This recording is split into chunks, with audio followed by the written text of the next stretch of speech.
Pêşî vîdyoyekî me heye em temaşe bikin paşê em li birin.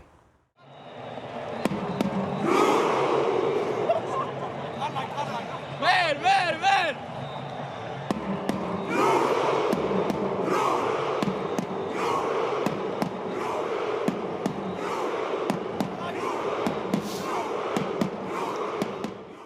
Norveçê ev dîmenên xweşik nîşanî me dan.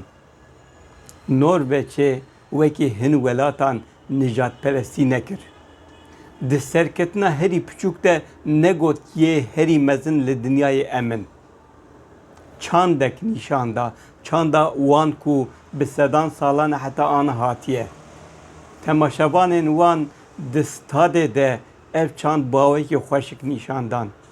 Lîstikvanê wan jî beşdarî vê çandê bûn.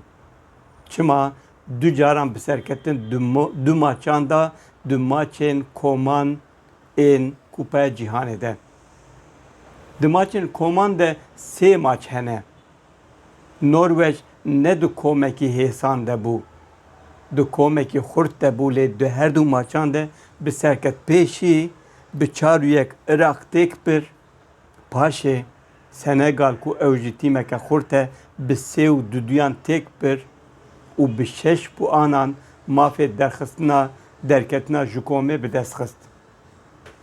Tîmek din Fransayê jî heman tişt kir, di du maçan de bi ser ket û mafê derketina ji komê bi dest xist. Di maça sisêyan de her du tîm wê werin hemberî hev. Kî bi ser bike ve kî têk here hiç nemîhîm e.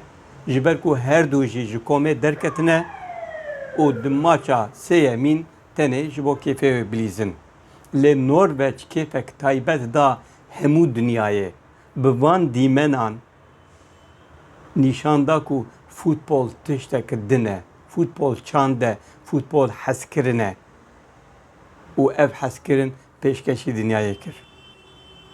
Mafê derketina komê bi dest xist û wê di nava dora 32 de bilîze. Ev tê çi mane wê? Ev tê maneya ku welat bi xwe prestîcê digire. Ev tê wê wateyê ku welat pere xazanç bike. Tîmê ku derdikevin dora 32 11 milyon dolar pere digirin.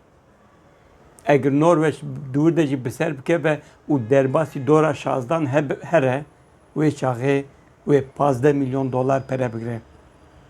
Futbol tiştek wisa ye, kêf e, hezkirin e û di heman demê de pere ye, prestîj e. Norveçê ev yek nîşan da. Lîstikvanê wan Haaland bi 4 golan anha di rêza duduyan de piştî Messi ku 5 golên wî hene di du maçan de. Haaland û Mbappe xwedî 4 golan. Mbappe ku Fransayê anha di maça sêyem de her du wê werin hemberî hev. Fransa û Norveç. Haaland û Mbappe.